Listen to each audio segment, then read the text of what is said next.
Before we start, just a quick reminder to hit that subscribe button. Only 2% are subscribed at 1,000 subscribers. I'll be posting a special video.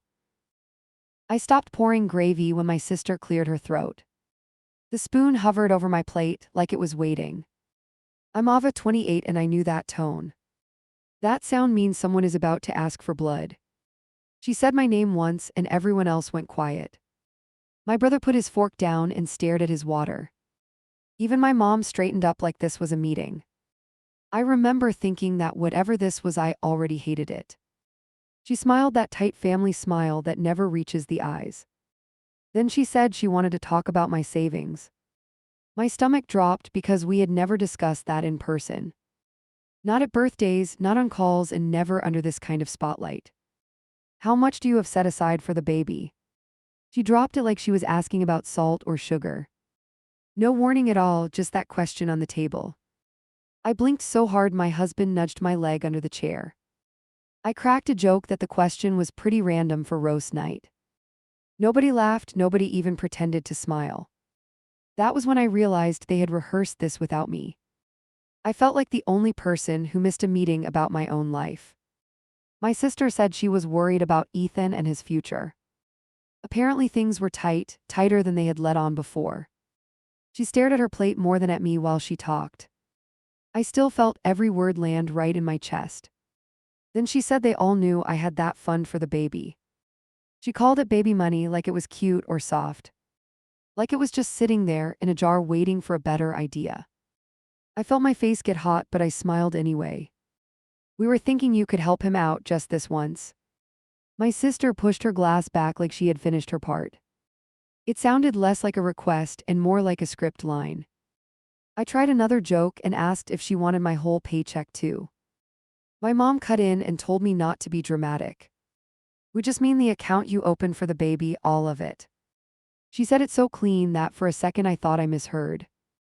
Then my brother nodded and my stomach did that slow flip again. So you want me to empty my baby's savings into Ethan's mess?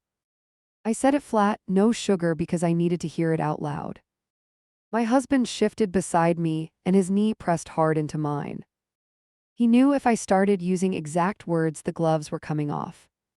Family helps family, my mom said it like a carved rule. Ethan is here now and struggling while your child is not even born. She leaned forward and told me I had time to start over. I remember staring at my plate, trying not to slam my fist down. Back then, I honestly thought maybe they were just panicking. Now I write this out and see how planned it all was. They had decided my baby was the easiest person to sacrifice. The only person at that table who could not argue for themselves. I asked how much they were actually expecting from me in numbers. My sister said something vague about tuition and rent and being behind. She would not say a figure, she just kept saying everything. That word sat between us like another body at the table. I kept thinking maybe they meant a small loan, not everything. I told them I was not making any promise over dinner. My mom's jaw locked and my brother pushed his chair back a little. I did not know yet that this was their kind version. The cruel version came later and it hit much harder. My phone started buzzing before we left their driveway. I buckled my seatbelt with one hand and checked the screen. 3 notifications stacked on top of each other from the family chat. I already knew they were not sending cute memes. My husband pulled out to the street and glanced at me. He saw the screen light up again and raised his eyebrows. You were right to hold your ground, he muttered, eyes ahead. Another vibration cut him off and my chest tightened. I opened the chat and scrolled through the new paragraphs. My sister had gone first, of course she had. You know we love you, we just want to solve this for everyone. She had added a heart at the end like a sticker on a threat. Under that my brother had dropped his piece. Ethan is drowning right now, and you have money sitting there. He wrote that if the roles were reversed, he would help without blinking. I almost laughed because he had never covered even a parking ticket. My mom's message came last and it was the longest. She wrote about family unity and being blessed compared to others. She reminded me they had babysat for free when we needed it. At the end she said I would not regret helping my own blood. I stared at the screen until my eyes started to sting. My husband tapped the steering wheel and asked what they wrote.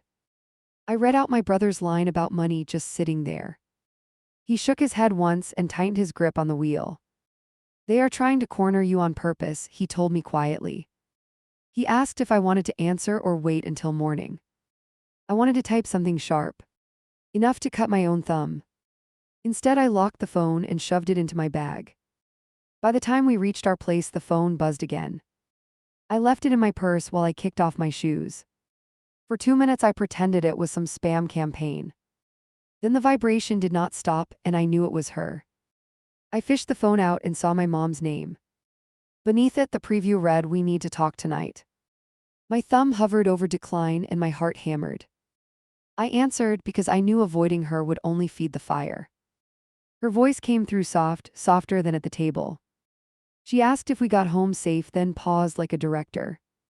Then she said she felt hurt by my attitude earlier. My jaw clenched so hard I had to sit down.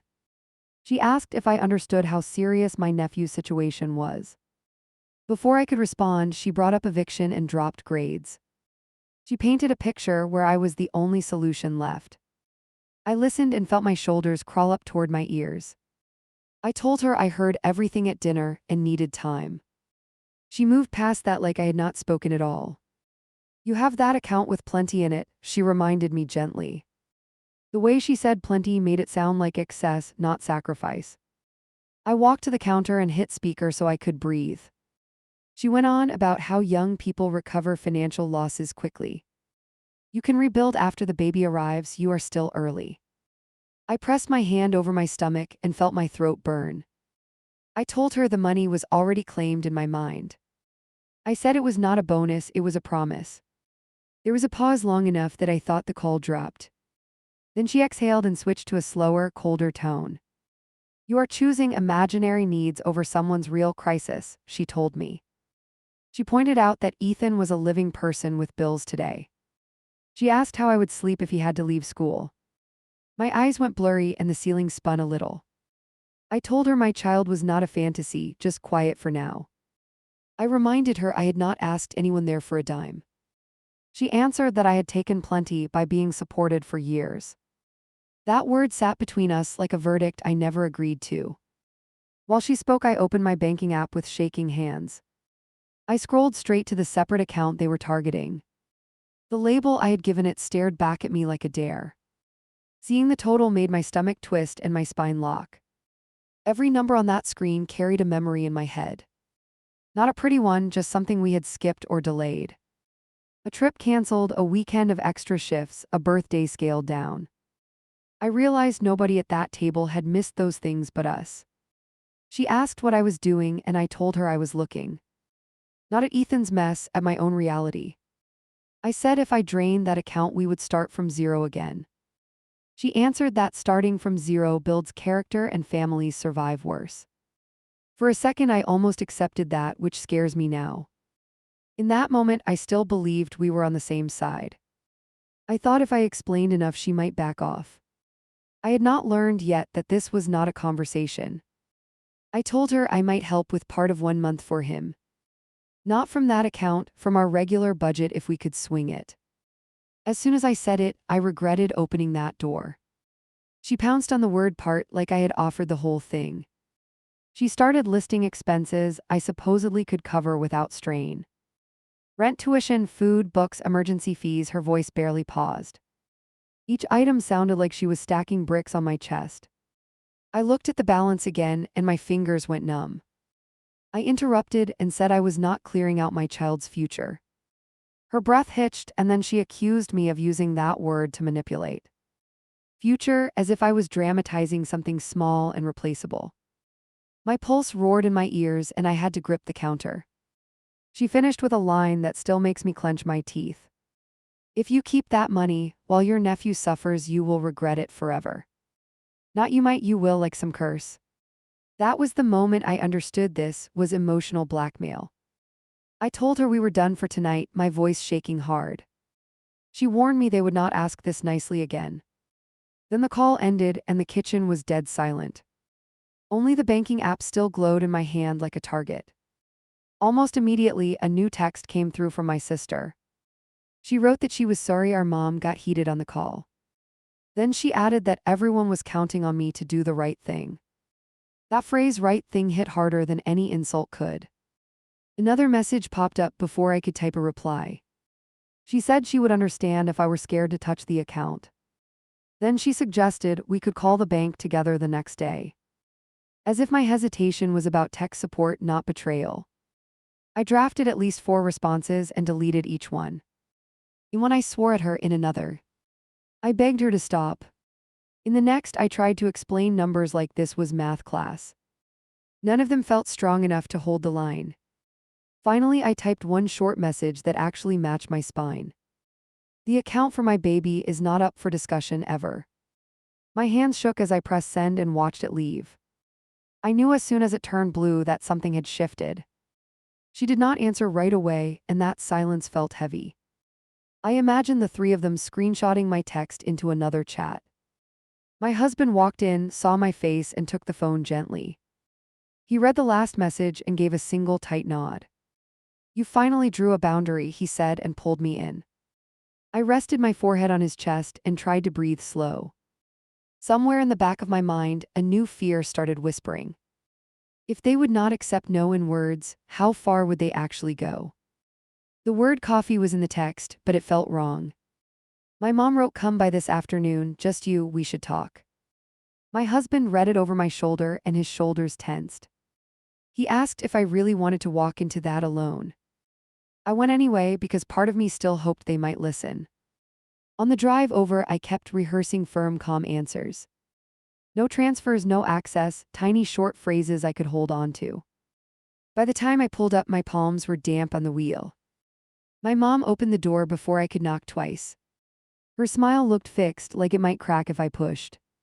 She kissed my cheek and said how nice it was I came. Then she glanced behind me to confirm my husband was not there. Inside, the living room told me everything before anyone spoke. 3 chairs in a straight row facing one cushioned seat alone. My sister already parked in the middle, my brother on the side. There was one empty spot across from them waiting for me. I stopped just inside the doorway and stared at the setup. "This is not coffee," I heard myself say with a dry laugh. My mom waved toward the solo chair like it was no big deal. She told me to sit so they could sort things out like adults. I sat anyway because walking out right then felt too dramatic. My heart pounded hard enough that I could feel it in my throat. My sister crossed her legs and folded her hands like a moderator. For a second nobody spoke, and the quiet buzzed louder than anger. "We thought it would help to have a calm discussion," she started.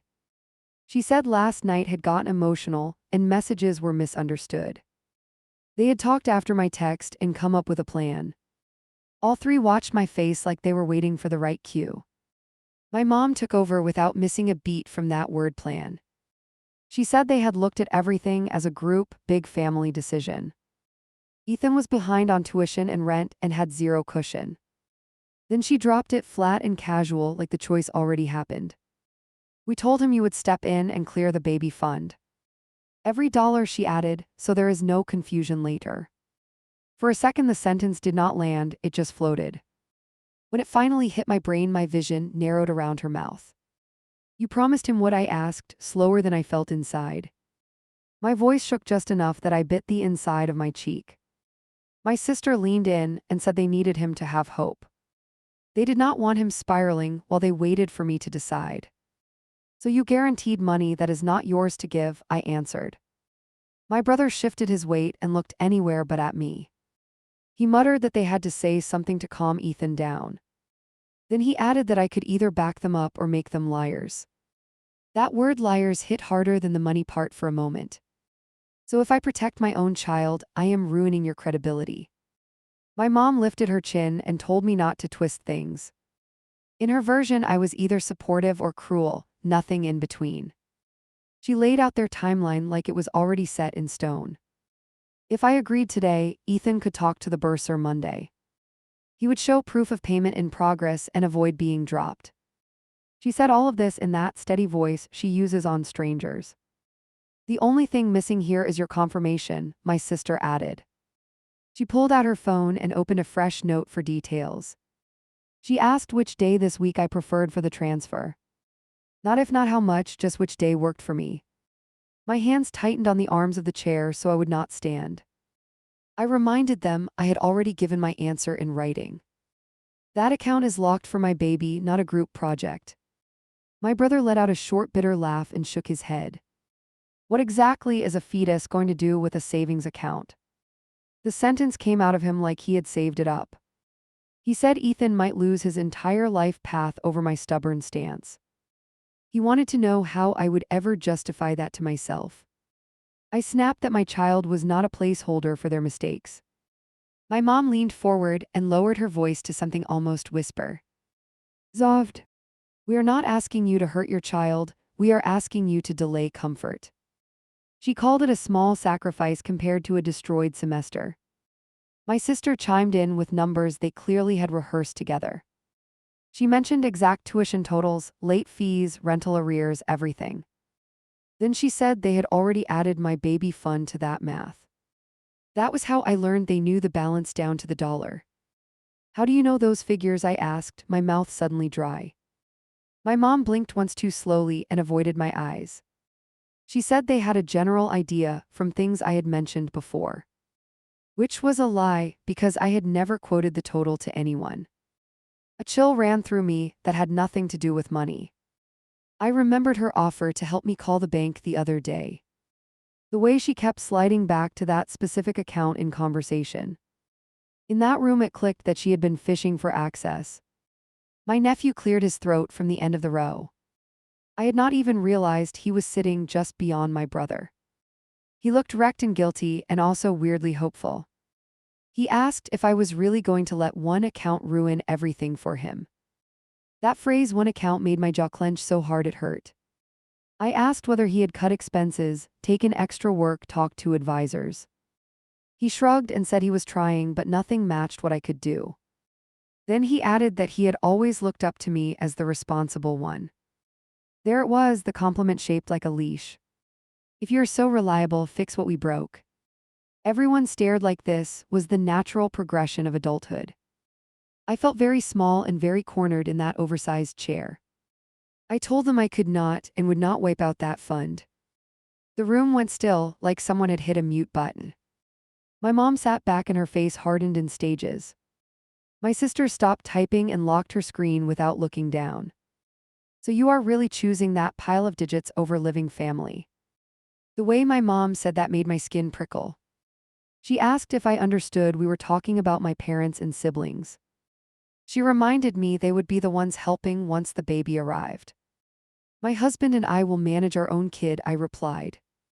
I added that any future visits or help should not be conditional. If your love comes with a price list, I cannot afford it. My brother let out a sharp snort and called me ungrateful under his breath. My mom stood up slowly and looked down at me. If you walk out of here and cling to that money, she started. Do not expect this family to be the same again. The way she said it felt less like a warning and more like a verdict. I rose too because staying seated felt like submission. My legs shook, but I kept my back straight, one hand on my stomach. I told them I would not discuss that account again in any room. Then I stepped around the row of chairs while they watched in stiff silence. At the doorway, my sister called my name with a sharp edge. She asked if I realized this decision would follow me for years. She said holidays, birthdays, everything would feel different after today. I answered that I hoped so, because this version of us felt rotten. I walked out without hugging anyone, which in our family is huge. Behind me, my mom muttered something about shame and disappointment. My brother said loud enough to hear that I was tearing us apart. For once, I did not turn around to apologize for making them uncomfortable. In the driveway, my phone buzzed with a new notification. For a second, I thought it was another lecture from their group chat. Instead, it was a generic alert from my banking app. I dismissed it, not realizing then how fast they planned to push past no. An alert tone yanked me awake before the alarm rang. My phone screen showed my banking app notification, not a message. For a split second, I hoped it was just low balance nonsense. Then I saw the words "new sign in attempt" and my stomach clenched. Under that line was a device name I recognized immediately. It listed an iPad and a location near my parents' house. The device label included my mother's nickname, clear as day. I went cold all over while the rest of me stayed frozen in bed. My husband mumbled something and reached for the snooze button. I grabbed his wrist instead and shoved the phone near him. "Look at this," I whispered, because the words would not come out right. He rubbed his eyes, then focused on the notification text until his jaw tightened. "That is your mom's tablet," he finally said low and flat. The app showed the attempt time as 5 minutes earlier. New sign-in denied from a device that should never have my details.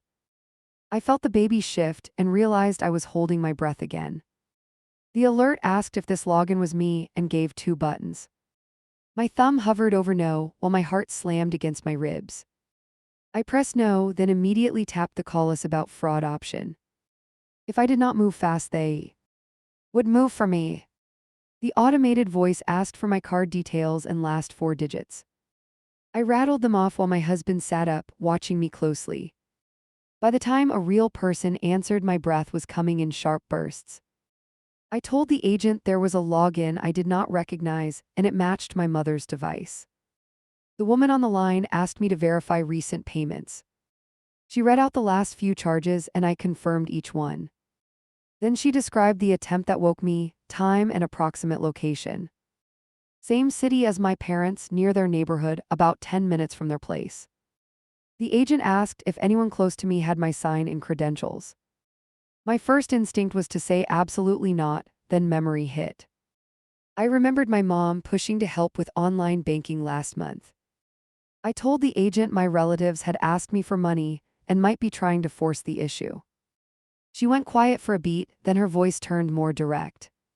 She explained that someone had tried to reset access using recovery information. They had entered my email correctly and failed the next verification step. Another attempt had used wrong security answers, but they were close enough to worry her. "Close how?" I asked, sitting up straighter without meaning to. She said the person had guessed my high school incorrectly by 1 letter. My stomach dropped because only my immediate family even knew that answer choice. Right there, I understood this was not random hacking from some stranger. I asked if anything had actually moved out of the account yet. She double-checked, then confirmed there were no transfers, just repeated access failures. Relief hit so hard my eyes stung and my shoulders sagged. Underneath that relief, there was a new anger that felt almost electric. I told the agent I wanted that profile locked down immediately. She walked me through changing the username to something unrelated to my name. We set a new password, long and ugly, that nobody could guess easily.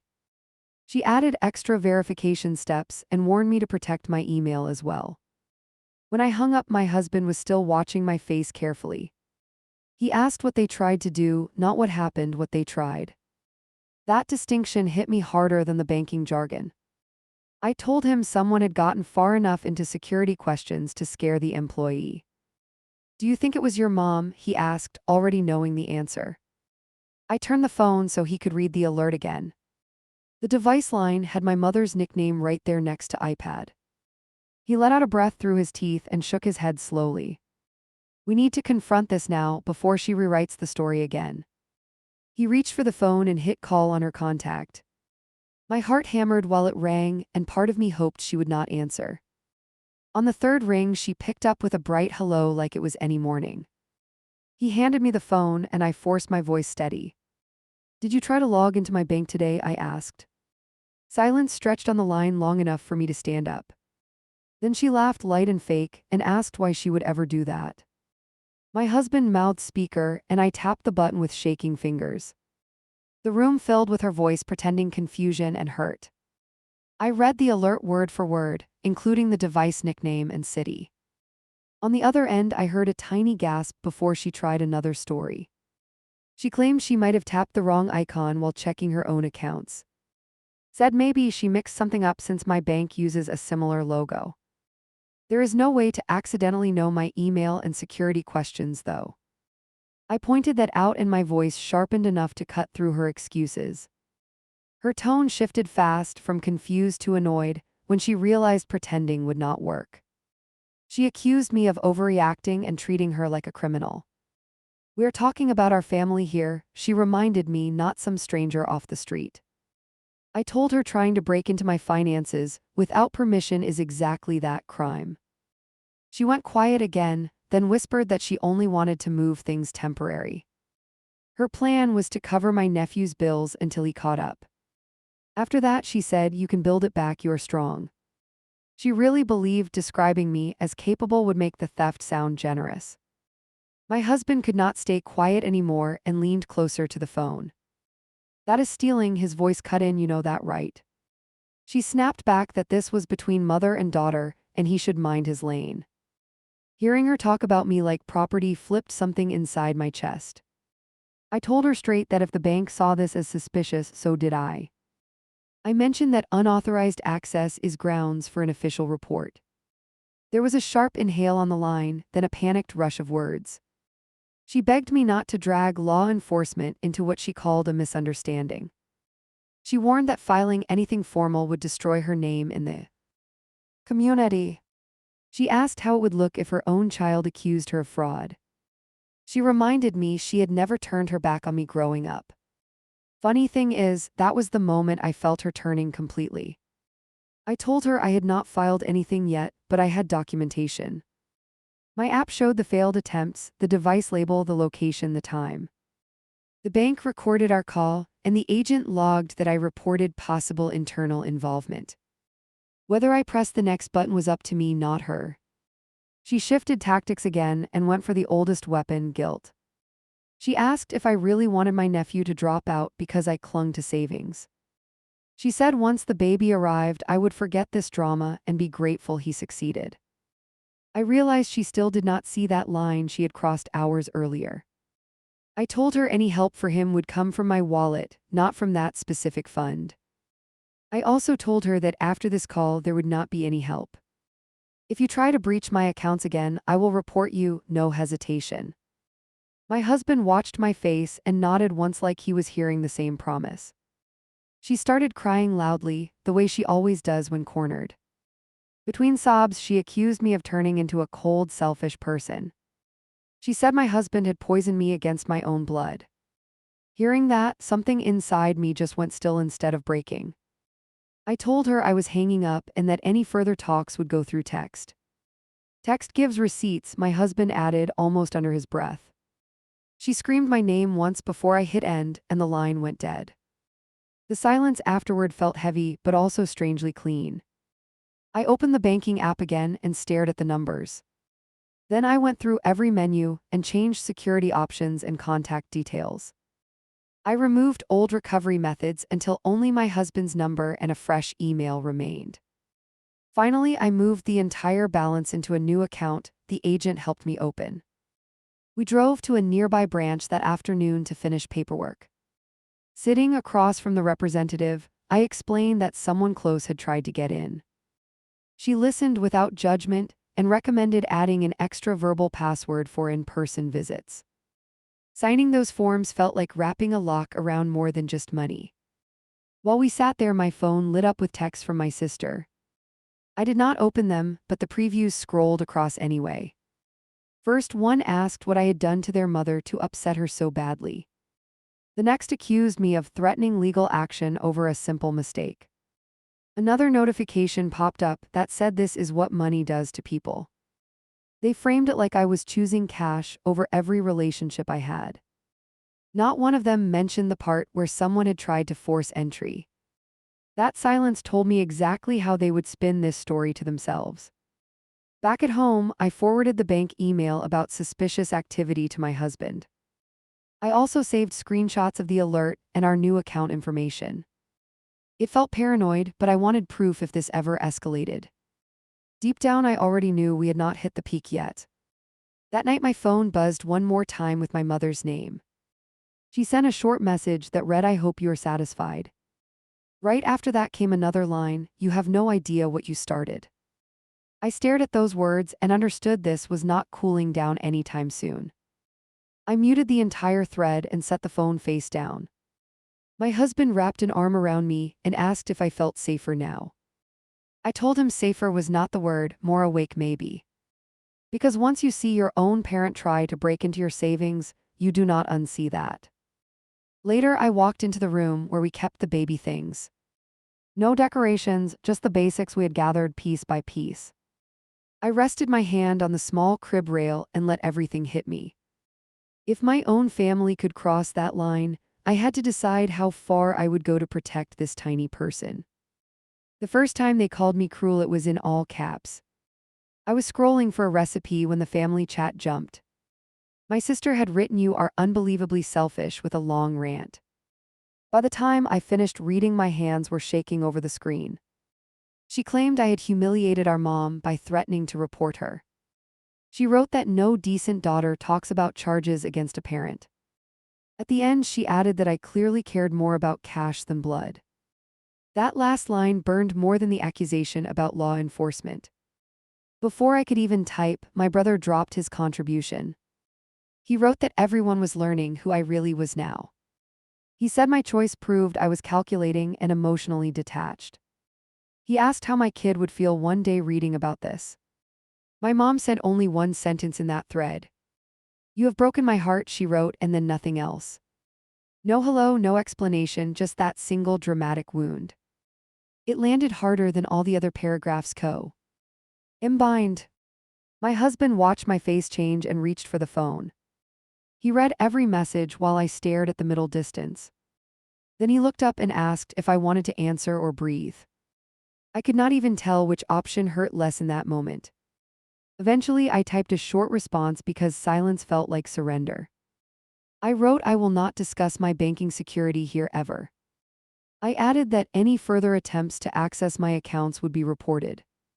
Then I muted the thread and set the phone down with effort. They did not like the boundary, obviously they pushed. Even with the chat muted, previews kept sliding across the top. My sister wrote that I was hiding behind legal threats to avoid compassion. My brother called me a snake in the grass and a disgrace. That word snake stuck to me for the rest of the day. I kept replaying it while I washed dishes and folded little onesies. Part of me wanted to storm over there and scream at them. Another part just felt tired down to the bone already. Later that afternoon, my phone buzzed with a new name. This time it was my nephew, his contact picture pulling at me. For a second, I considered letting it go to voicemail. Then I picked up because avoiding him felt like a different betrayal. His voice came through flat, like he had not slept yet. He asked if everything he heard was true about the account. He said Grandma told him I had money put aside I refused to share. He sounded less angry than confused, which almost hurt more. I asked what exactly they told him, every detail he remembered. He said they had explained that I was in a good place, that I had a special nest egg and plenty of time to rebuild it. They promised I would cover his bills while he got back on track. So they did more than hint, they guaranteed, I answered slowly. I heard him exhale and mutter that he guessed so. He admitted he had already talked to his landlord with that expectation. He had told the school he would have payment proof by next week. Guilt slammed into me hard, I will not pretend it did not. He was young and cornered and reached for the option they advertised. For a second I wanted to say fine and fix it all. Then I pictured my mother on the phone denying the login attempt. I told him I would not empty the baby savings to cover this. I told him I had just stopped an unauthorized access from happening. The line went quiet long enough that I thought the call dropped. Then he whispered, "So you do not trust your own mom now?" I told him trust is smaller than money but more expensive. I said once someone proves they will step over your limits, you adjust. He pushed back and asked if I was really calling it theft. The word hung there while my heart pounded against my ribs. I said if anyone tries to move money without permission, that is stealing. I did not care what story they told themselves to sleep. He mumbled that he never asked her to do that. He only begged for help and they promised on my behalf. There was a long pause where I could hear him breathe. Then he asked the question that still stings when I type it. "Do you hate me that much," he asked, "that you will watch me fail?" My throat tightened so hard I had to swallow just to answer. I told him I did not hate him at all, not one bit. I said I loved him, which was exactly why I was angry. Because he should never have been set up to rely on my savings. Adults were supposed to protect him from false promises, not feed them. He said love looked strange from where he was sitting right then. He talked about maybe packing up and going back home for good. He mentioned friends staying enrolled because their parents stepped in hard. He asked why I could not be that kind of rescue. I almost told him everything about the bank alerts and device names. Then I stopped because dragging him into those details felt messy. So I kept it simple and repeated that account was off limits forever. He sighed, thanked me for nothing, and ended the call without goodbye. Afterward, I just stared at the home screen for a while. I could see our last holiday photo in the thumbnail above his name. For a second, I hovered over his contact, wondering if I should block. Instead, I placed the phone upside down and walked to the nursery. My husband found me in there sitting on the floor. He lowered himself beside me and did not ask right away. When he finally spoke, his voice was very steady, almost careful. He said they were all using the same script, just different angles. He told me again that he would back whatever boundary I chose. Total no contact, limited messages, whatever I needed to stay sane. Hearing that support made my chest ache in a different way. Because my own partner managed tenderness where my family brought pressure. The next big blow landed a week later with a group invite. My sister announced a family meeting to address ongoing tension. She scheduled it like a work appointment, date and time included.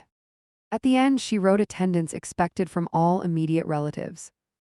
I stared at that line and actually laughed, a short, sharp sound. Expected, like I was an employee who owed them a performance review. I replied within seconds, maybe the fastest I had answered in days. I wrote, I will not attend any gathering where my savings are discussed. Her answer popped up almost instantly, like she was waiting. She wrote, fine, then we will have the meeting about you without you. She added that when I was ready to act like part of the group, we would revisit. That last bit sounded less like invitation and more like verdict. After that, I stopped checking the main thread for a while. My husband and I focused on doctor appointments and practical tasks. Every time my phone buzzed, I felt a small jolt anyway. My brain kept asking, what if this is the message that changes everything? Spoiler, it never was, it just got messier. A cousin reached out privately asking what drama was going on. Apparently, my mom had cried at church about an ungrateful daughter. She never named me directly, but everyone knew exactly who she meant. I typed out the short version for my cousin, nothing dramatic. They asked if I wanted them to intervene or stay out. I told them to stay neutral because more voices would just add noise. Deep down, I did not trust anyone to actually stay neutral now. Then the baby shower mess hit, because of course it did. My best friend offered to host something small and relaxed. When my mom found out, she sent a long text demanding inclusion.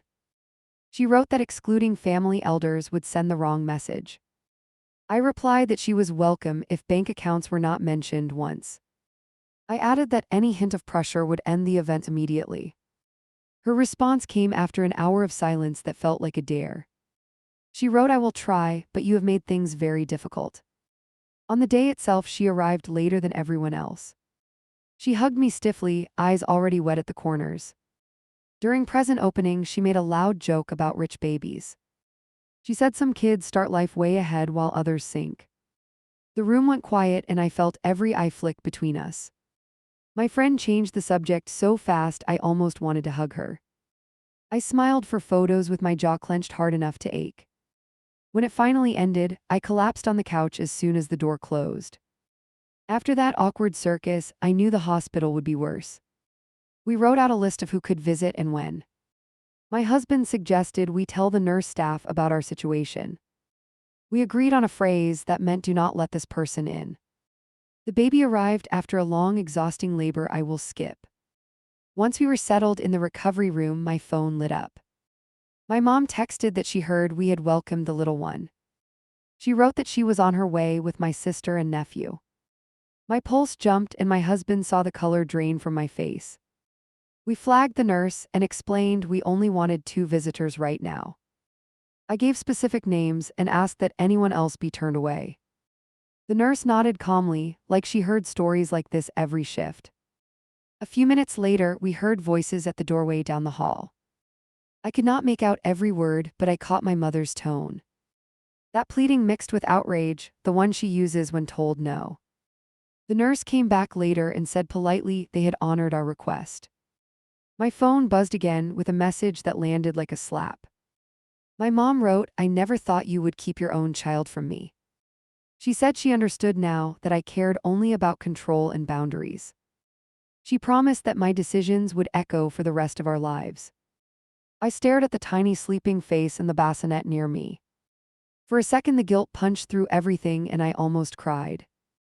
Here I was, blocking grandparents, blocking uncles, blocking everyone in between. A little voice inside whispered, maybe they are right, maybe I went too far. Then I remembered the login attempts, the secret promises, the meeting.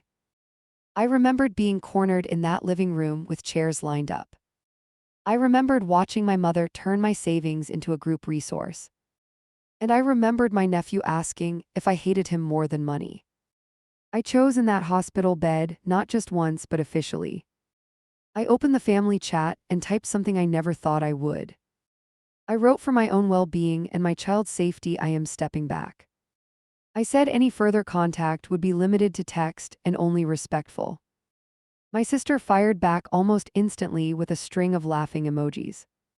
She wrote, "You act like we are dangerous strangers instead of your people." My brother added that I had been dramatic since childhood and nothing changed. My mom did not respond at all, which somehow hurt more than insults. I did something then that felt extreme and also like breathing. I blocked the group chat and muted each of their numbers. I left my nephew's contact unblocked, but I stopped starting conversations. If he reached out one day as an adult, we could try again. Back home, the nights blurred together with feedings and crying spells. Every time I rocked the baby, my mind dragged back to them. Would my kid grow up thinking I stole opportunity from someone else? Would they one day ask why we spent holidays with only one side? One particularly rough night, I ended up on the couch with my phone. The baby finally slept on my chest while the room stayed quiet. I opened the banking app out of habit and checked the new account. The numbers were still there, untouched, ready for whatever this child needed. Looking at that balance did not feel triumphant, it felt heavy. Each digit carried every fight, every insult, every slammed door. I still wondered if a better person would have found a magical compromise. One where my nephew stayed in school and my child stayed protected. That is honestly why I wrote all of this down eventually. Not just to vent, but to hold the whole messy picture up. I know how their version sounds at family gatherings without me there. Cold daughter, desperate nephew, broken-hearted grandma, money at the center. From where I am sitting, it looks different and uglier and realer. It looks like adults gambling with someone else's sacrifice and losing. It looks like a new parent choosing the kid who cannot speak yet, over relatives who know exactly what they are doing and do it anyway. Most nights I rock my baby and feel steady in that choice. Some nights I stare at the ceiling and feel like the villain. Both feelings coexist, and I am tired of pretending it is simple. So I guess I am asking you, internet strangers, did I go too far? Z.